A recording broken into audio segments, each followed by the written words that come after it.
இந்தியாவில் இல்லாத எஜுகேஷன் சிஸ்டமா? எதுக்காக அப்ராட்ல போய் நான் படிக்கணும்? இந்த கொஸ்டின் நீங்க ரொம்ப காமனா கேட்டிருப்பீங்க. இதுக்கு நிறைய ரீசன் சொல்லலாம். அதுல ஒன் பர்ட்டிகுலர் ரீசன் என்னன்னா, இந்தியாவில் டாப் மோஸ்ட் யூனிவர்சிட்டிஸ்ல உங்களுக்கு சீட் கிடைச்சதுன்னா அதை விட ஒரு நல்ல விஷயம் எதுவுமே இல்லை. ஐஐடிஸ், என்ஐடிஸ், ஐஐஎம்ல நீங்க படிச்சீங்கன்னா உங்க லைஃப் அடுத்த லெவலுக்கு போயிடும். ஆனா இந்த மாதிரி ப்ரீமியமான டாப் இன்ஸ்டிடியூஷன்ஸ்ல எல்லாருக்குமே அட்மிஷன்ஸ் கிடைக்குதானா, அது ஒரு பெரிய கொஸ்டின் மார்க் தான். அப்போ என்னுடைய ட்ரீம் அவ்வளோதானா, முடிஞ்சு போச்சா அப்படின்னு நீங்க நினைச்சீங்கன்னா don't worry. Top institutions world wide நிறைய இருக்கு.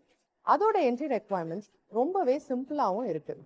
இந்த மாதிரி இன்ஸ்டிடியூஷன்ஸ்ல நீங்க படிக்கும் போது நீங்க நினைச்ச அந்த ட்ரீம் லைஃபை உங்களால ஈஸியா அச்சீவ் பண்ண முடியும். இந்தியாவில் இந்த மாதிரி டாப் இன்ஸ்டிடியூஷன்ஸ்ல அட்மிஷன்ஸ் கிடைக்கலன்னா அப்ராட்ல இந்த மாதிரி ப்ரீமியம் இன்ஸ்டிடியூஷன்ஸ்ல அட்மிஷன் எப்படி வாங்குறதுன்னு தெரிஞ்சுக்க என்ன நீங்க காண்டாக்ட் பண்ணுங்க.